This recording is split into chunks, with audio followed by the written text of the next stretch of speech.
Bienvenidos al Seminario del Lenguaje de la Música. Le llamamos a este seminario el lenguaje de la música porque queremos que entiendan que la música sí es un lenguaje. Cuenta con todos los elementos de un lenguaje. Tiene su gramática, sintaxis, tiene comunicación y tiene significado. Ahora, el significado es abstracto, no concreto, por eso es que algunos se confunden en este punto. Pero sí es un lenguaje. Y en estas sesiones les vamos a mostrar que la Escritura enseña esto, que hay lenguaje en la música. Incluso es una de las ilustraciones que usa la Biblia. Y además de los musicólogos, en el campo de la psicología de la música, y particularmente los que estudian la sociología de la música, reconocen el hecho, y todos están de acuerdo, en que la música es un lenguaje. Y si podemos entender el lenguaje, podremos tener discernimiento en el campo de la música, porque nada puede conocerse de la verdad aparte del lenguaje. Esa es una aseveración de un gran filósofo, y él reconoce el hecho de que si no nos ponemos de acuerdo respecto a los términos de nuestro lenguaje, si no estamos de acuerdo sobre los significados de nuestras palabras, no habrá comunicación entre nosotros. Así que si no entendemos lo que se está diciendo en ese lenguaje, no habrá una comunicación correcta. Así que es importante que entendamos que la música es un lenguaje y debemos saber cuáles son los elementos de ese lenguaje si vamos a entender la música. Ahora, el seminario se divide en 6 sesiones. La primera sesión que veremos hoy se llama El Dios de la música. ¿La música fue una idea tardía de Dios? ¿O es algo que forma parte permanente de la economía divina? A la segunda sesión le llamamos El mensaje de la música. ¿Qué es lo que se está comunicando? ¿Puede la música comunicar ideas? ¿Puede la música comunicar algo? ¿Y podemos entender lo que la música está comunicando? La tercera sesión se llama el sonido de la música. Si la música comunica, ¿cómo sabemos qué sonidos comunican qué cosa? ¿Podemos entender? ¿Habrá principios que nos muestren cómo debe ordenarse nuestra música? Luego, el mensaje número 4 versará sobre lo que llamamos el evangelio de la música. ¿Se relaciona la teología con la música? Y tenemos ciertos tipos de música. ¿Habrá también ciertos tipos de teología que van con esa música? En el mensaje número 5 hablamos acerca de los efectos de la música. ¿Nos afecta la música? Y si nos afecta, ¿cómo nos afecta? ¿Y qué es lo que nos afecta? Y si entendemos eso, ¿podemos entonces saber qué clase de música debemos tener? ¿Por los efectos que produce?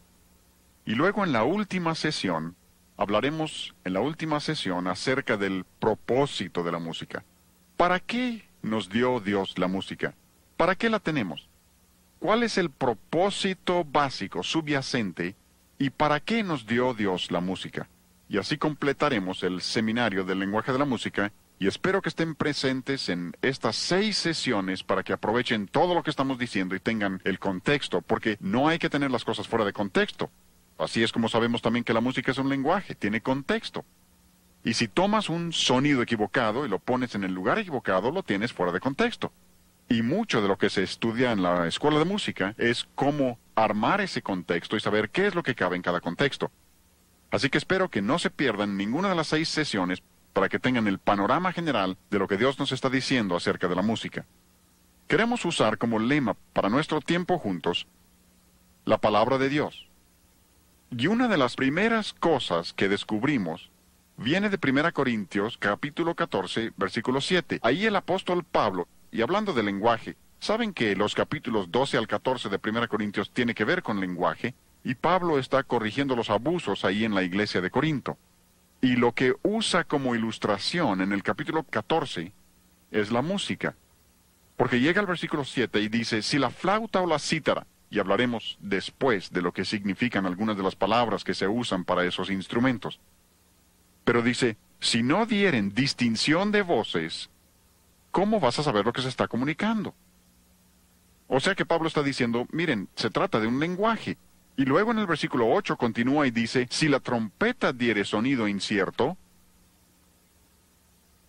¿cómo vas a saber lo que debes hacer? Si debes ir a pelear, si te están llamando a levantarte en la mañana, ¿cómo vas a saber si no conoces el lenguaje?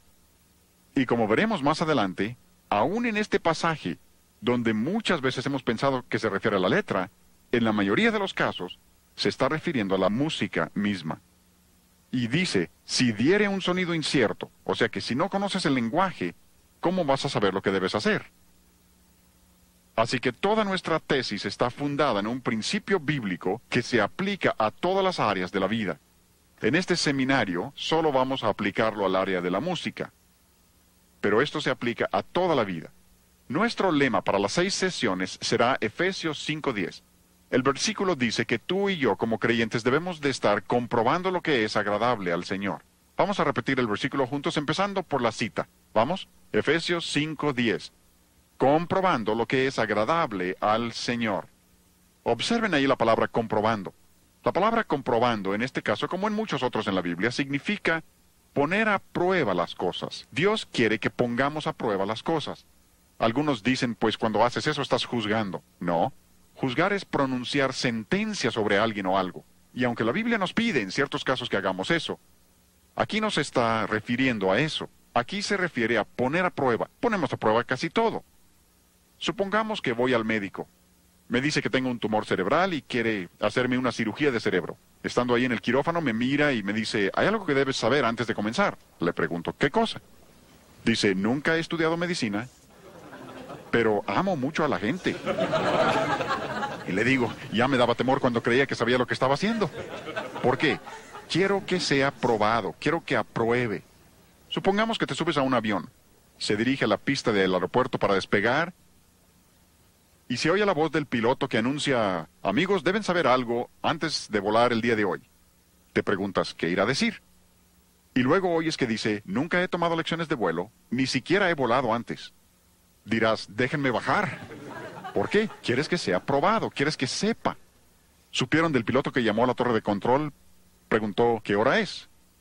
Le contestaron, ¿qué línea es? Dice el piloto, ¿qué importa qué línea es? Solo quiero saber la hora. El controlador le dice, si es American, son las 3 de la tarde. Si es mexicana, son las 15 horas. Si es la línea Patito, la manecilla corta está en el 3 y la larga está en el 12. Veo que algunos de ustedes han volado en esa línea. Tienen sus problemas, ¿no? Pero de nuevo, es que queremos que sean probados. Y esto es lo que dice Dios que tú y yo debemos hacer. Dios dice que nosotros como hijos de Él debemos comprobar lo que es agradable. ¿A quién? A ver, ¿a quién? Al Señor. No es lo que me guste a mí o lo que te guste a ti o a otro. ¿Han observado que todos son expertos en el campo de la música? ¿Se han fijado? No sabrán leer nota, no sabrán cantar, no conocen técnicas correctas, pero yo soy lo que me gusta. ¿Han oído eso, no? Díganme, ¿el hecho de que te guste lo hace bueno? Tienen miedo de contestar, ¿no? No, hay muchas cosas que me gustan, pero las rechazo porque sé que son malas. El asunto no es si me gustan o no. Otros dicen, pues a mí no me gusta. Déjenme hacerles otra pregunta. ¿El hecho de que no te guste lo hace malo? No. Y de nuevo, algunos dicen, pues es que tú te opones a la música rock porque no te gusta. Eso no tiene nada que ver. No me hubiera querido levantar esta mañana. No me gusta levantarme por la mañana, pero me levanté no porque me gustara o no me gustara, sino porque sabía que era lo correcto. Otros dicen, pues para mí es de tanta bendición. Y piensan que con eso ya te acorralaron. No, a mí me han dicho algunos que les ha sido de bendición Jesucristo superestrella. ¿Eso significa que superestrella sea bueno? No, ahora yo dudo de su bendición. Pero me refiero a que aun cuando hayan recibido bendición, de alguna manera, accidentalmente a pesar de ello, eso no significa que la obra misma sea buena. Algunos dicen, bueno, es que tú eres viejo y yo soy joven. Es que a ti te gusta la música de viejos porque estás tan viejo. Y no soy tan viejo como aparento, se le he pasado enfermo. Soy maduro por mi edad. El pelo canoso es muy engañoso. Otros dicen, yo soy del rancho, así que me gustan las rancheras. Tú eres de la ciudad, así que te gusta la música de la ciudad. No, el asunto no es si es música ranchera de la ciudad, o de ancianos, o de jóvenes. El asunto es, ¿esa música es agradable al Señor? Y me preguntarás, ¿será posible saberlo? Claro que sí. Alguien ha contado más de 500 referencias específicas a la música en la Biblia. Supongo que la cifra depende de cómo cuentes. Para algunos, si un versículo menciona 5 instrumentos diferentes, lo cuentan como 5 referencias diferentes. Por eso, la amplia variación en el número de versículos. Pero yo estimaría, y he visto varias cifras que considero muy confiables que dicen que hay por lo menos 500 menciones específicas de música en la Biblia. Eso significa que si queremos saber qué clase de música debemos tener, podemos saberlo. El problema es que la mayoría nunca se han molestado en averiguar lo que Dios dice. No solo en cuanto a la música, sino en otras áreas. En el programa de maestría que enseño en la Universidad Cristiana de Pensacola, yo exijo que todo estudiante, antes de terminar su maestría en música sagrada, debe leer toda la Biblia y anotar cada referencia a la música en la Biblia. Y esa es nuestra autoridad. Si tu predicador predicara algo y tú le preguntaras, ¿dónde dice la Biblia eso? Y te contestara, pues yo nunca he estudiado la Biblia, dirás, oye, espera, hay que investigarlo. Incluso por medio de la música majestuosa hemos publicado una concordancia bíblica de la música que enumera toda referencia a la música en la Biblia, de modo que uno puede tomar eso y revisar en toda la Biblia todas las referencias a la música en la Escritura.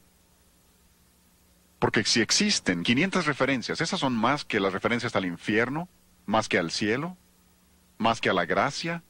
Si es así de importante para Dios, nos conviene a ti y a mí descubrir lo que Dios dice, ¿no?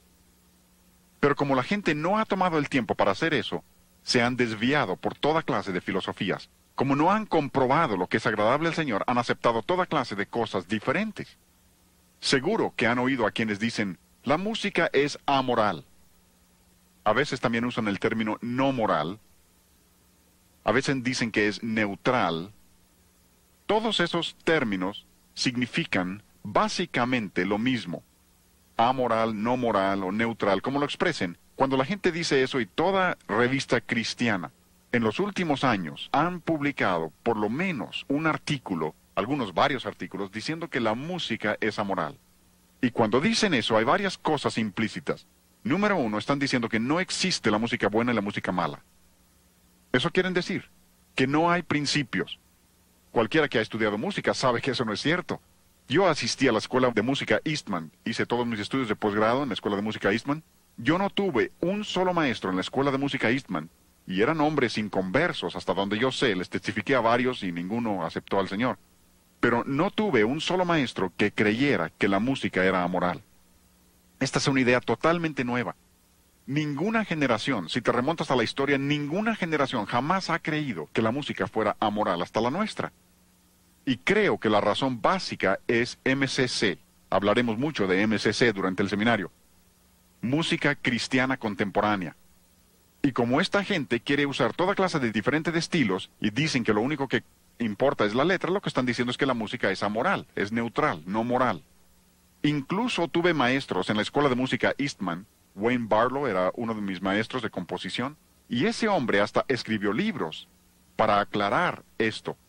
Howard Henson, quien era director de la escuela de música Eastman durante casi 50 años, un músico singular de renombre internacional, compuso óperas, sinfonías y en uno de sus mejores libros dijo, la música puede ser filosófica u orgiástica. O sea que te puede elevar intelectualmente, filosóficamente, o puede ser sensual. Incluso usa el término orgiástica. Dijo, tiene fuerza para mal, lo mismo que para el bien. Él entendía que la música puede ser buena o mala según se componga y según se ejecute, y esto es lo que todos han creído a través de los siglos. Solo nuestra generación no lo acepta. Y esto nos conduce a un enigma, un rompecabezas. Pero la historia lo corrobora. Conforme el hombre se vuelve más intelectual, más culto en la sociedad, más desarrollado industrialmente, ¿qué ha sucedido con su moralidad? Siempre se deteriora. Pueden verlo en Roma. Roma no cayó por ser una cultura tan maravillosa, cayó porque perdieron el rumbo moralmente. Grecia lo mismo. Egipto lo mismo. Estados Unidos, nuestro país.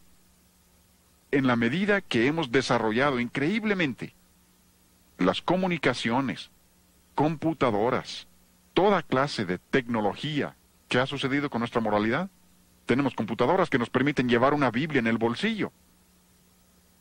Pero al mismo tiempo, nuestra moralidad se ha deteriorado. Tenemos problemas terribles con toda clase de inmoralidad, enfermedades venéreas y todo lo que lo acompaña. ¿No es increíble? Pueden ver cómo sucede esto. Y resulta que la razón de ello es que creen que puedes educar a una persona para hacerla más moral. No funciona de esta manera. No se hace moral a las personas mediante educación. Otra cosa que dicen, no solo dicen que la música no es ni buena ni mala, cuando dicen que la música es amoral. Otra cosa que están diciendo estos que creen que el razonamiento amoral y el pensamiento amoral, y hay muchos, ese es el pensamiento de nuestra época, y lo que están diciendo es que a Dios no le interesa qué clase de música usamos. A Dios no le importa. Para Él es lo mismo. Si quieres usar rock pesado, está bien, mientras la letra sea buena. Si quieres usar rock punk o rock thrash, le llaman punk thrash, metal pesado, aunque le llamen metal celestial, es lo mismo. Si quieres usar eso, por Dios no hay problema, le da igual. Y nada podía estar más lejos de la verdad. He consultado varios diccionarios seculares. Estos no son diccionarios bíblicos, son diccionarios seculares para ver cómo definen el término amoral. Un diccionario dice que amoral significa sin sentido de responsabilidad moral. Y creo que es muy acertado. Tengo varias objeciones contra la enseñanza de educación sexual en nuestras escuelas públicas. Tengo varias objeciones. Pero una de las objeciones más grandes es que lo están enseñando como un asunto amoral. Tú y yo sabemos que moralidad sí está estrechamente relacionada con la sexualidad. No se pueden separar las dos cosas. Tengo varias objeciones contra el movimiento pro-aborto, pro-elección, según le llaman. Creo que le deben llamar pro-homicidio. Tengo varias objeciones, pero una de las objeciones más grandes es que lo están presentando como un asunto amoral. O sea que puedes matar a una persona que aún no ha nacido y decir que no tiene nada que ver con principios morales. Pero esta es la filosofía de nuestra época, ha penetrado a todas las áreas de nuestra vida. La educación sexual, medicina, aborto. Una de las cosas que son interesantes para mí al descubrir esto es que muchos médicos en la actualidad no toman el juramento hipocrático que tomaban todos los médicos hasta hace pocos años. ¿Y por qué? Porque una de las cosas que promete el juramento hipocrático, entre otras cosas, es que particularmente no asistiré a una mujer para la obtención de un aborto. Eso es parte del juramento que hacían los médicos. Con razón, muchos de ellos no la quieren tomar. Y la razón por la que han adoptado esa postura es que, según dicen, es amoral. No es algo que sea afectado por ningún principio moral. ¿Hasta dónde puede llegar la necedad? Ahí es donde los diccionarios son perfectamente acertados. Otro diccionario dice, amoral significa incapaz de distinguir entre lo bueno y lo malo. Y eso también es muy acertado, porque estas personas que hablan de razonamiento amoral y pensamiento amoral, por ejemplo en el campo de la música, los que creen que la música es amoral, y que puedes tener rock o rock pesado o metal pesado, lo que sea, y llamarle cristiano, pronto pierden su sentido de lo bueno y lo malo también. Pronto pierden el sentido, como les mostraré en la sesión 4 cuando hablemos acerca de los evangelios de la música, y que la mejor táctica de Satanás para introducir su evangelio falso a las iglesias es por medio de la música. Y la razón es que cuando han aceptado una música incorrecta, luego pierden el sentido de lo bueno y lo malo, y no pueden distinguir la verdad del error. Ese es un ejemplo perfecto de eso, y Dios comenta respecto a esto. En Isaías capítulo 5, versículo 20, la palabra de Dios dice, ¡ay de ellos! Dios pronuncia una maldición sobre esa clase de razonamiento. Y Dios incluso condena a las personas que piensan de esa manera. ¡Ay de aquellos que a lo malo llaman bueno y a lo bueno malo! Y luego continúa el versículo y habla de que no pueden distinguir entre lo dulce y lo amargo, y pierden incluso la capacidad para distinguir entre luz y tinieblas, dice Dios. ¿Por qué? Porque han aceptado la idea de que no hay bueno y malo, y han perdido su sentido de responsabilidad moral y de bueno y malo. Este es un libro muy interesante, se llama La clausura de la mente americana, por un hombre que se llama Alan Bloom. Ahora, él es maestro de pensamiento social en la Universidad de Chicago, una excelente escuela cristiana. Saben que no es así. Es una de las escuelas más liberales en el país.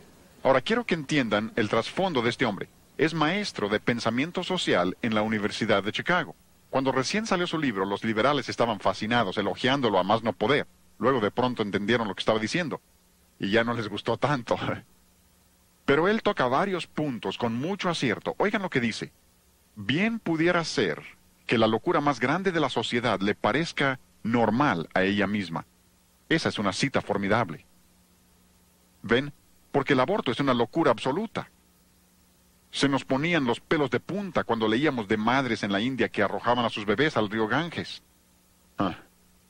Nuestro país ha ido mucho más allá. Las últimas cifras que yo vi reportaban que nuestro país en este momento está matando bebés antes de que nazcan a razón de más de 4,000 diarios. 4,000 diarios. Una locura absoluta. Pero si te opones, te meten a la cárcel. Te tachan a ti de loco. Homosexualidad es una locura, un disparate, pero ha llegado a ser aceptado ahora. Recientemente en la ciudad de Nueva York desfilaron más de 500,000 personas promoviendo la homosexualidad, promoviendo esas inclinaciones. ¿Ven? Bien pudiera ser, dice, que la locura más grande de la sociedad le parezca normal a ella misma. Y parte del problema es que nuestros juzgados ahora operan sobre las opiniones de la sociedad, no sobre la ley misma. Están decidiendo sobre la base de lo que es normal y aceptado entre la sociedad y la cultura. Y esa no es ninguna base.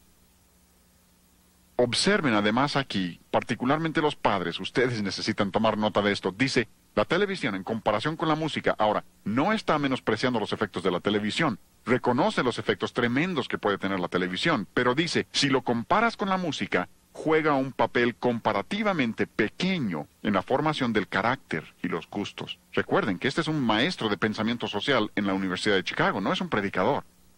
Y no está menospreciando la televisión, pero dice que si comparas eso con la música, ¿quieres desarrollar el carácter y los gustos de los jóvenes en el sentido correcto? Dice, no se preocupen únicamente por la televisión, fíjense en la música que están escuchando, porque tendrá un efecto aún mayor.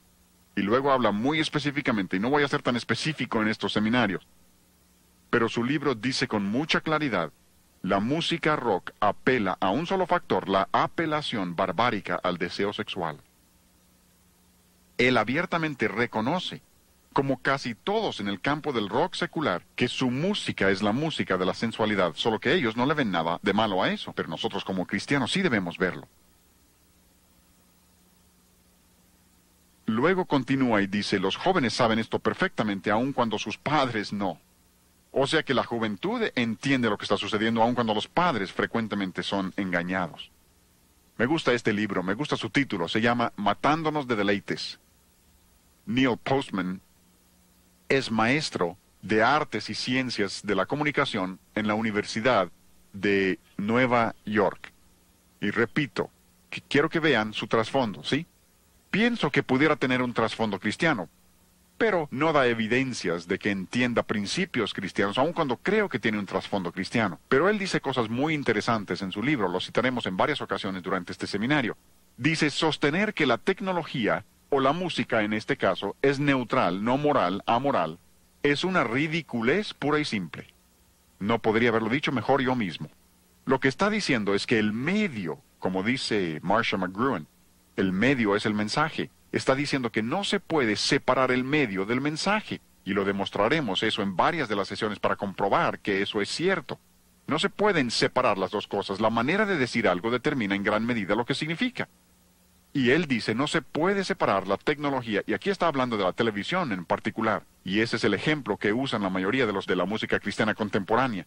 Usan la televisión como ilustración para decir que lo que importa es únicamente la letra, pero aún este hombre reconoce que la televisión, que es un objeto neutral, no es un objeto viviente, como lo es la música, pero dice que aún la televisión no se puede considerar neutral o no moral. Lo interesante, y esto es algo que sé que la Biblia lo dice, y sé que es absolutamente cierto, pero me cuesta trabajo aceptarlo. ¿Tienes cosas así? Sabes que son ciertas, y la Biblia lo dice, pero es difícil. Cuando Jesús dijo en Lucas 16 que los hijos de este siglo son más sagaces que los hijos de la luz, yo digo, no debe ser así. Los cristianos que tenemos la palabra de Dios, tenemos al Espíritu Santo para guiarnos, debemos entender mucho más que el mundo, ¿no? Pero con frecuencia vemos que el mundo entiende cosas que aún algunos cristianos se niegan a aceptar. Por eso citamos a tantos de estas personas en el seminario para demostrar que aún el mundo acepta estas cosas y las entiende. Este es un libro muy interesante por un inglés que se llama David Tame. De nuevo, creo que este hombre entiende principios cristianos, pero es un escritor secular. Ha escrito un libro que se llama El poder secreto de la música. Menciono este libro porque particularmente tantas personas me preguntan, ¿usted se opone a la música rock? ¿Se opone a alguno de los compositores y su estilo de vida? ¿Y qué de Beethoven? Y Mozart, y Haydn, y estos hombres. Muchos de ellos no eran cristianos y no vivieron como debían y aceptas la música de ellos. ¿Por qué? David Tame da la mejor respuesta que yo he visto. En su libro, él analiza todo el trasfondo, pero dice, El concepto de que la música afecta el carácter fue la gran fuerza que inspiró la vida de los grandes compositores. Y es que todos los compositores del pasado, aun cuando no hayan sido todo lo que debían ser en su vida personal, buscaban elevar a las personas y ayudarles con su música. Es por eso que pasaron años estudiando el arte de la música. Beethoven era maestro de su arte. Tenemos incluso algunos de los ejercicios de las composiciones de Haydn y se ve su desarrollo como músico. Pasó años de su vida desarrollando el arte porque consideraba que podía afectar el carácter y ayudar a la gente y elevarla. Esa es la filosofía que viene de los griegos y se llama la doctrina del ethos, que la música sí afecta el carácter. Pero muchos de los grandes compositores, todos los grandes músicos del pasado, siempre han creído que podían ayudar a las personas. Es como un médico, vas al médico y te dice que tienes apendicitis, quiere quitarte tu apéndice. Le preguntas, doctor, ¿es usted cristiano? Dice, no, entonces no me dejo operar. Eso sería una locura. Ahora, yo prefiero al médico cristiano si es posible, pero no siempre es posible encontrar uno. Pero si es fiel al juramento hipocrático, hará lo mejor que puede hacer por mí. Y de todas maneras, solo Dios puede sanarme. Confiaré en él en el campo de la medicina. Posiblemente sea mal hablado, fumador, toda clase de cosas. Y no confío en él en esas áreas, pero sí confío en el área de la medicina. Pueden confiar en Beethoven, Haydn, Mozart, en el campo de la música, porque son expertos e intentan elevar a las personas. A veces incluso le llaman una experiencia espiritual. No entienden lo que es una verdadera experiencia espiritual. Cuando yo tocaba con las orquestas sinfónicas hace años, tocábamos, por ejemplo, la 9ª Sinfonía de Beethoven, y algunos de los músicos decían, ¡qué maravillosa experiencia espiritual! Yo siempre diría, no, era elevador, pero no espiritual, porque la espiritualidad únicamente viene por Jesucristo y su palabra, no viene por medio de la música. Pero todos los compositores del pasado han reconocido el enorme poder de la música. Continúa y cita a Aristóteles. Si uno escucha música mala, tiende a ser una persona mala. Si escucha música buena, tiende a ser una persona buena. ¿Ven? A través de los siglos los hombres han pensado así. Aristóteles creía esto, Pitágoras lo creía. Podríamos enumerar un sinfín de hombres del pasado que entienden que la música sí afecta el carácter. De nuevo, lo que estamos diciendo, y queremos repetirlo juntos, es Efesios 5:10, comprobando lo que es agradable al Señor. Ahora, si vamos a hacer eso, tenemos que ir a la Escritura. Así que vamos a 3 versículos que quiero que escriban, porque quiero que recuerden estos. Estos son de enorme importancia. Esto será fundamental para todo lo demás que digamos en el seminario. Y si entienden lo que estamos diciendo aquí, habrán adelantado mucho en el desarrollo del discernimiento en el área de la música. Quiero darles 3 versículos que nos enseñan 3 cosas acerca de Dios, y los 3 versículos dicen básicamente lo mismo. Y como dijimos antes, siempre que Dios repite algo es con un propósito. A ti y a mí se nos acaban las palabras. Cuando alguien te pregunta, qué gusto verte, ¿cómo estás? Realmente no quieres que te cuente. Si te empieza a contar del dedo que le duele y de sus caries, realmente no querías saber eso, solo es una manera de saludar. Pero Dios no hace eso. Cuando Dios repite algo es con un propósito.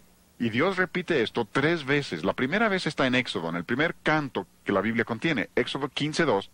Esto está en los libros históricos. Si pasamos a los libros poéticos, en el Salmo 118:14 encontraremos la misma verdad. El segundo grupo importante del Antiguo Testamento, la misma verdad.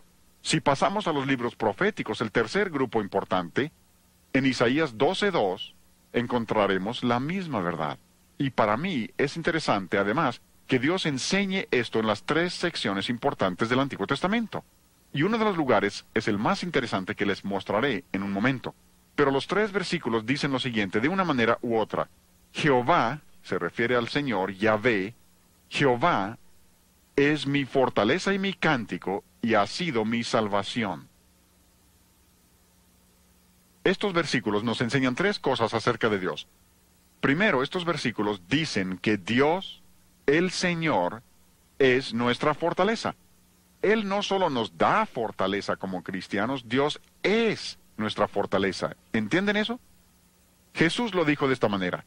En Juan capítulo 15 dice, yo soy la vid, vosotros sois los pámpanos.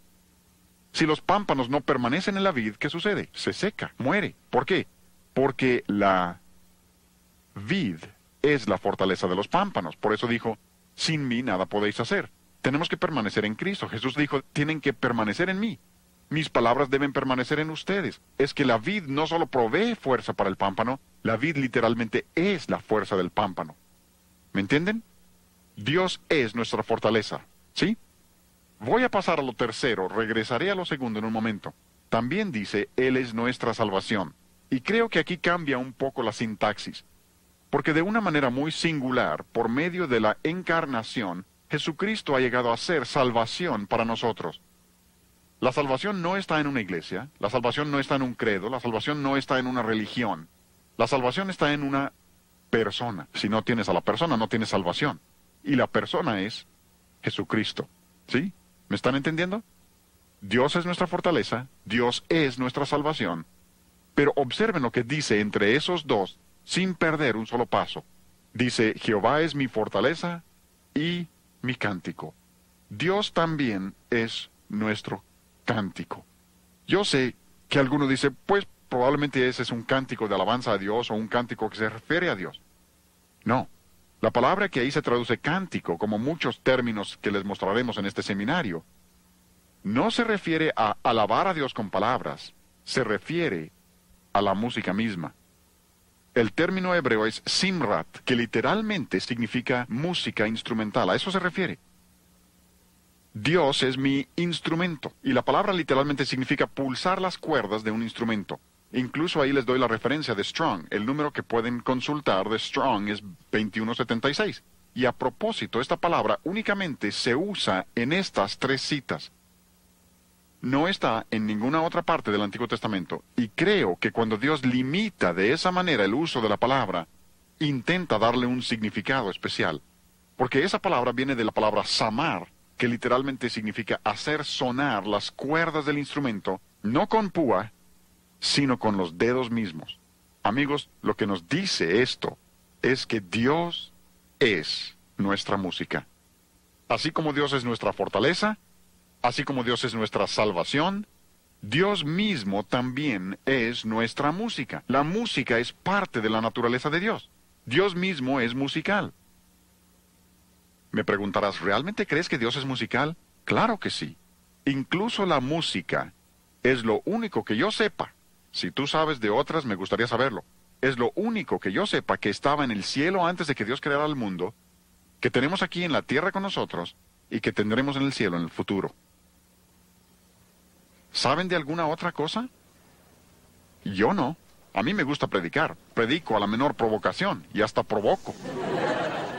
Pero allá no necesitaremos predicación, pero sí cantaremos. Tendremos música, música instrumental. Apocalipsis habla de música instrumental. ¿Saben por qué? Porque Dios es musical. Es parte de la naturaleza de Dios.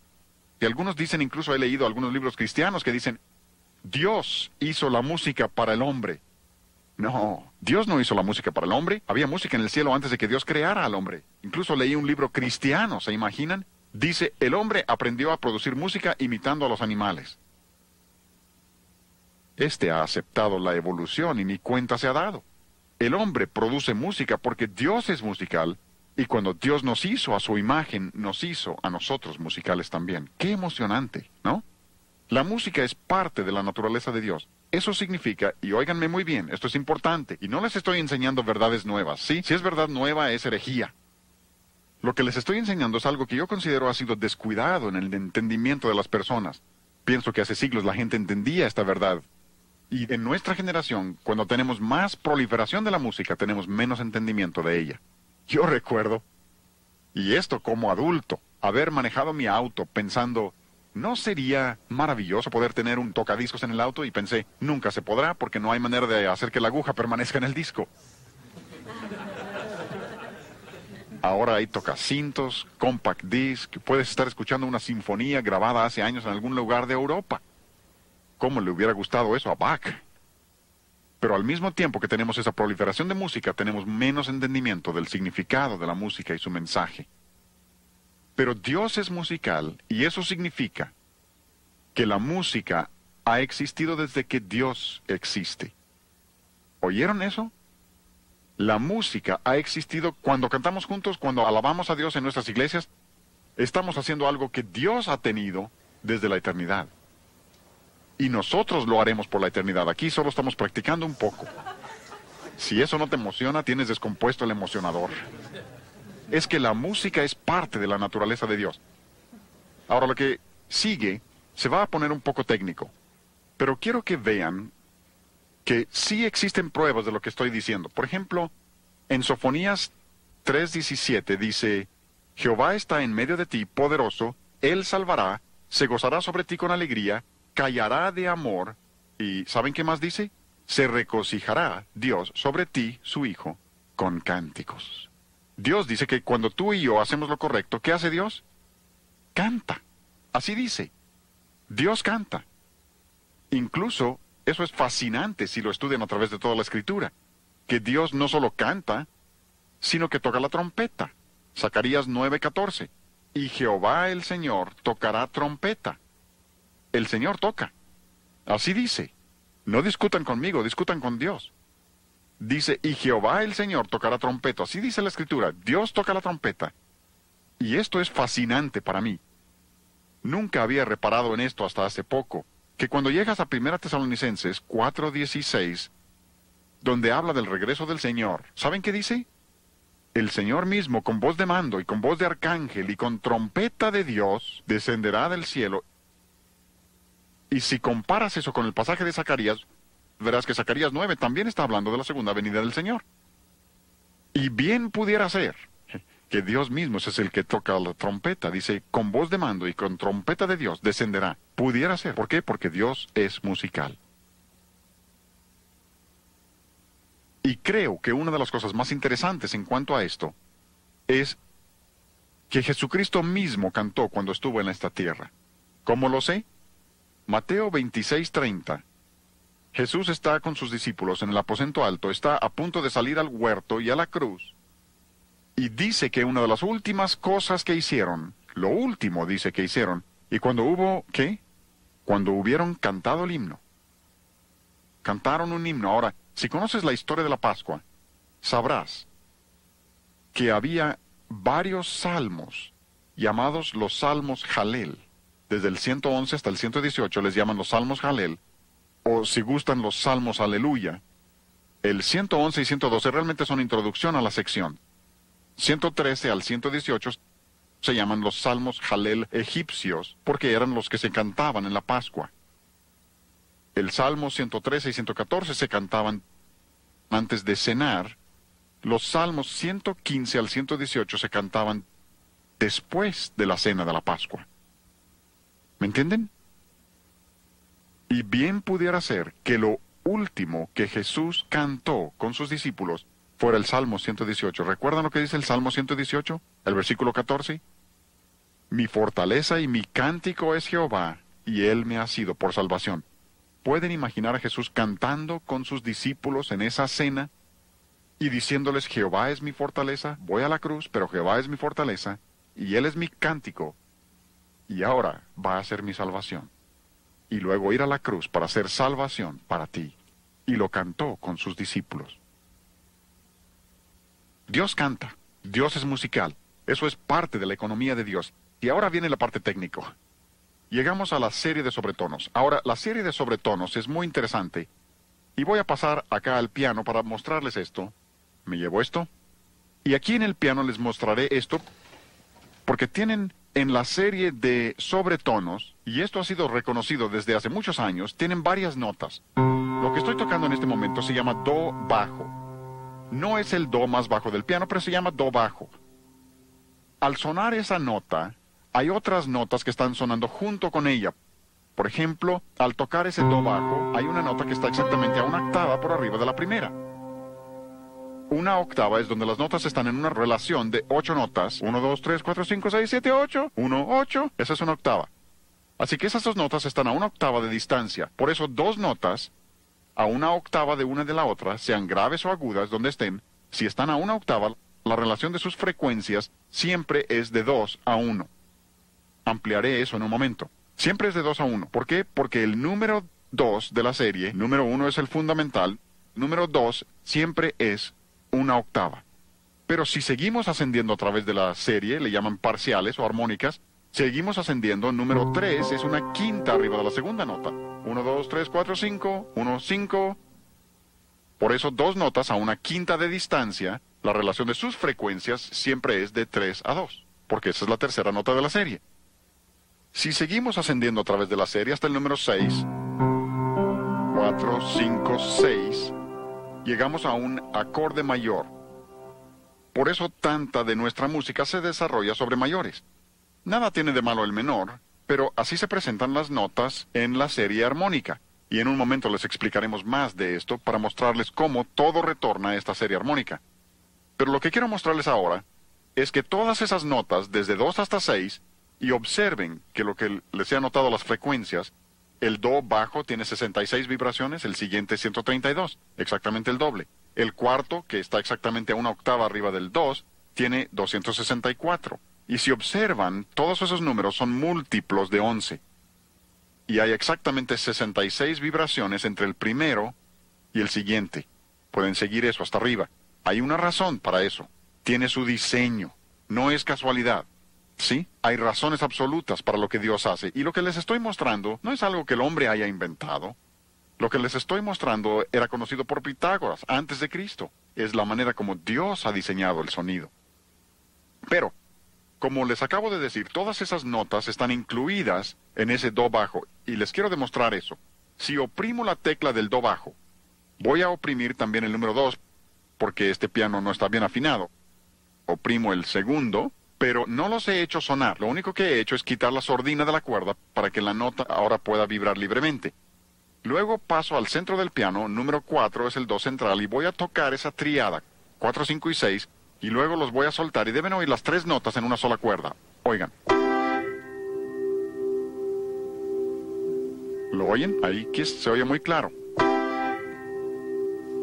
Suelto las teclas, se apagan. Eso significa que todas esas notas están en esa sola cuerda. Ahí están todas. Ahora, lo fascinante, y esta es la ilustración que quiero darles, lo fascinante es que si toco do central, el sol y el mi están presentes, pero el do se sostiene solo. Si toco mi, la nota central, las 2 notas extremas, sol y do, están presentes, pero el mi se sostiene solo.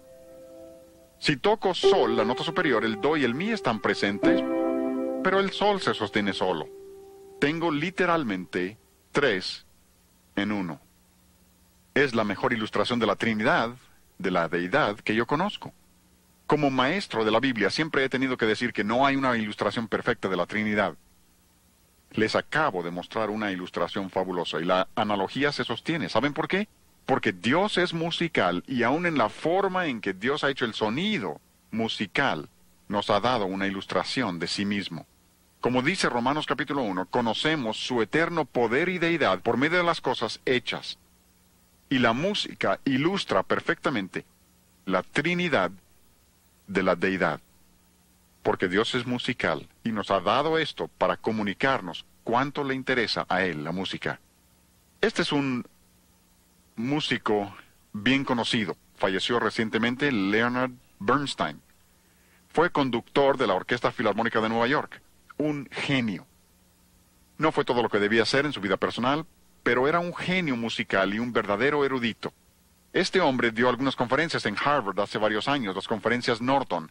Un estudio fascinante, un estudio iluminador sobre la música. Y en ellas este hombre dijo que toda música tiene un origen común. ¿Saben cuál es ese origen común? La serie de sobretonos.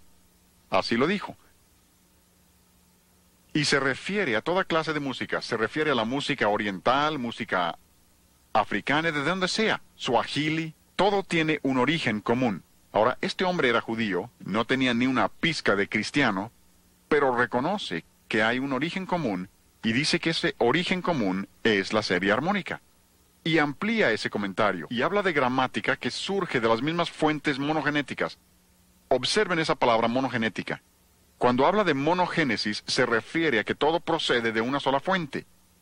Él no reconoce la fuente, pero reconoce que debe haber habido una sola fuente de la que procede toda música, y observen cómo le llama. Dice que sus variadas lenguas surgieron de un origen común.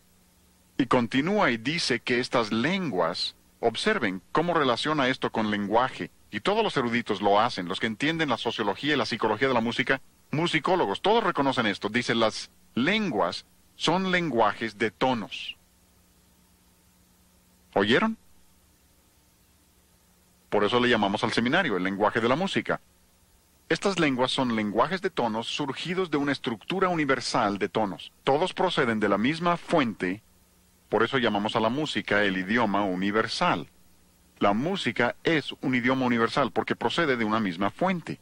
Y este hombre reconoce ese hecho y continúa y desarrolla esta idea diciendo que todo se puede identificar con la escala pentatónica.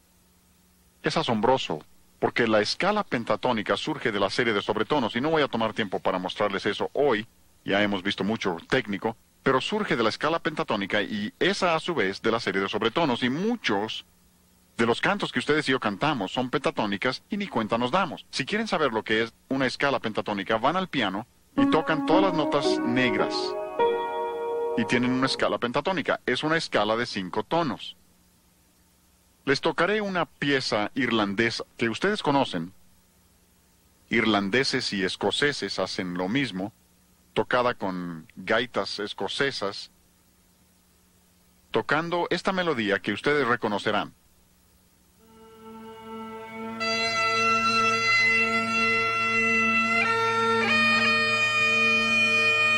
¿Ya lo reconocieron?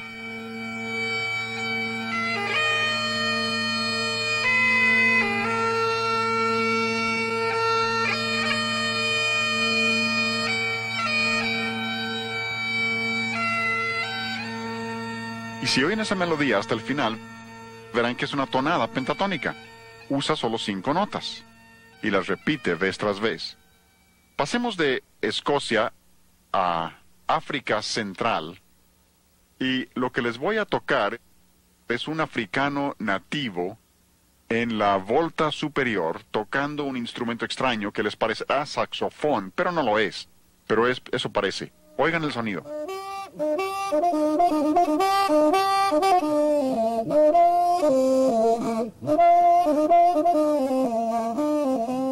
De nuevo, observan, tienen la escala pentatónica, incluso son las mismas notas del primer ejemplo, las mismísimas notas. África, Escocia. Esa escala pentatónica es parte de la monogénesis. Tenemos varios himnos que cantamos. Si cantan, cuán firme cimiento se ha dado a la fe. Esa es una melodía pentatónica. O, oh corazones te ofrecemos, Dios. Y así sucesivamente. ¿Cuántos cantos que conocemos? Lo mismo que en cualquier país, descubrirán que muchas de las melodías originales, los nativos de ese país, proceden directamente de la escala pentatónica. ¿Por qué? Porque hay una sola fuente. Ahora, el señor Bernstein dice que su desarrollo se llevó 10 millones de años. Es asombroso. Eruditos que son y pierden el camino cuando aceptan la evolución. Nosotros sabemos que es porque Dios es la fuente, y Dios es musical, y cuando nos hizo a su imagen, nos hizo musicales, y puso ese lenguaje musical en todas las personas.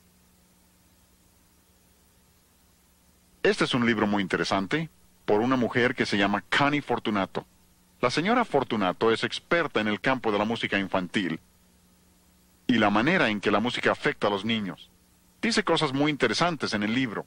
Por ejemplo, habla de la manera en que la música afecta a los bebés, aún antes de que nazcan. Pueden oír sonidos,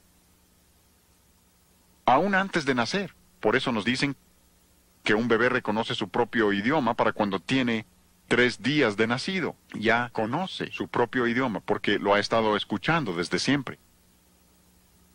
¿Y se imaginan luego abortar un ser humano con ese conocimiento? Nos dicen que un bebé puede aprender a reconocer una sinfonía de Mozart y entenderlo para cuando tenga 6 meses de edad. Y dicen que escuchar una sinfonía de Mozart por su orden complejo, si vieras algunas de mis obras para orquesta, siempre digo que la mejor herramienta es el borrador. Borro más de lo que escribo. Pero Mozart no. Mozart era tan genial que lo componía todo en su mente y luego anotaba lo que tenía concebido. No hay borraduras en su obra. Y dicen que esa organización compleja ayuda al niño a organizar sus pensamientos. Y Connie Fortunato continúa y habla del desarrollo de los niños como la música les ayuda en su desarrollo psicomotriz. su coordinación, comprensión, habilidades físicas. Pero dice que también les ayuda en su desarrollo afectivo, emocional. Para un desarrollo emocional correcto. Por eso una música mala te lleva emocionalmente en una dirección equivocada. Pero continúa y dice, tercero, también les ayuda en su desarrollo intelectual. Hablen con el director de banda en la escuela que ustedes gusten y les dirá que los niños más inteligentes de la escuela están en su banda. No es que los más inteligentes estén en la banda o en la orquesta, es que estar en el campo de la música los hace más listos. Ayuda a su desarrollo intelectual. Así que la música nos afecta de muchísimas maneras. Y si la música nos afecta de esa manera, y la música es tan importante y debemos entender lo importante que es, entonces la música reflejará una filosofía. Toda música refleja una filosofía. Pasas por una cantina y están tocando cierta clase de música allí, ¿no? Esa música refleja la filosofía de ese lugar, por eso esa clase de música no cabe en la vida de un cristiano. Pasen por un club nocturno y oirán cierta clase de música allí, ¿no? Esa música refleja su filosofía y lo que creen en ese club nocturno. Por eso no debemos tener eso en nuestras iglesias ni en nuestros hogares.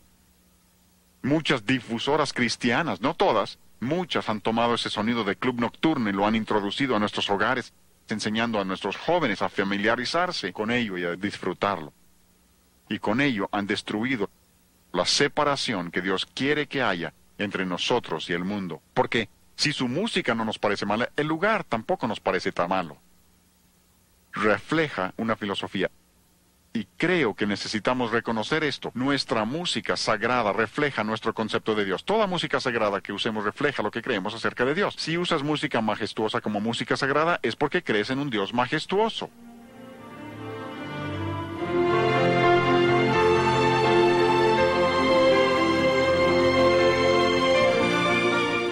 Ahí tenemos una orquesta de cuerdas tocando Santo, Santo, Santo.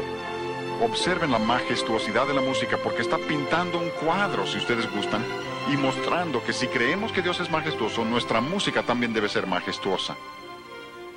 Pero, si no crees eso y piensas, bueno, yo puedo tener música sentimental como mi música sagrada, probablemente es porque piensas que existe un Dios sentimental que todo perdona y que es un anciano allá arriba y que no importa lo que hagamos, siempre que nos arrepintamos, Él nos perdona.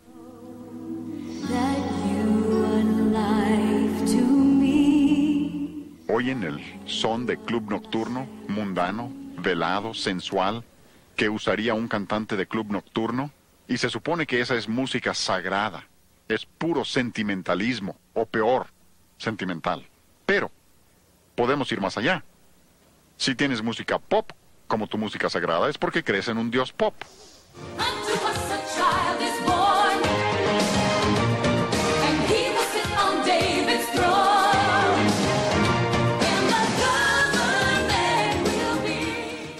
Se supone que esa es música sagrada, hablando de sentarse en el trono y todo eso, pero ha convertido a Dios en un Dios pop. El estilo popular de la música, y hablaremos más de esto luego, el estilo popular revela lo que estas personas creen acerca de Dios, y no es un concepto nada bíblico. Creo que la mejor ilustración que les podría dar, para terminar esta sesión, la mejor ilustración sería la Biblia misma. ¿Se han puesto a pensar el milagro que es este libro? Dios pudo haber escrito el Evangelio en el cielo para que todos pudieran leerlo en su propio idioma, pero no lo hizo así. Pudo haber puesto un par de bocinas para que todos oyeran en su propio idioma, pero no lo hizo así tampoco. Dios en su soberanía quiso comunicarse con nosotros por medio de su palabra, y se limita a su palabra, en su soberanía. Pero al hacerlo, dotó a su palabra de casi todos sus atributos eternos. Aquí mismo dice, Santa Biblia. ¿Por qué? Porque Dios es santo y su palabra es santa. Creemos que la Biblia es eterna. ¿Por qué? Porque Dios es eterno. El salmista dijo, para siempre, oh Jehová, permanece tu palabra en los cielos. Dios nunca cambiará su palabra. Cualquier libro de texto que ya tiene 5 años es obsoleto. Han cambiado su manera de pensar. Dios no. Él nunca lo cambiará. Aún en la eternidad, Dios no faltará a su palabra. Nosotros creemos que la Biblia no tiene errores, ¿no? Es infalible. ¿Por qué? Porque Dios es infalible. Si tú crees que la Biblia tiene errores es porque crees que Dios comete errores. Y cuando Dios eligió comunicarse con nosotros por medio de su palabra, dotó a su palabra de todos sus atributos eternos. Y yo les estoy diciendo que si nosotros como cristianos reconocemos quién es Dios y lo que a Dios le interesa nuestra música, entonces buscaremos que nuestra música sea agradable al Señor, que sea lo que Él desea para que comunique nuestra manera de vivir, nuestro carácter y lo que creemos acerca de Dios y lo que Dios quiere que seamos.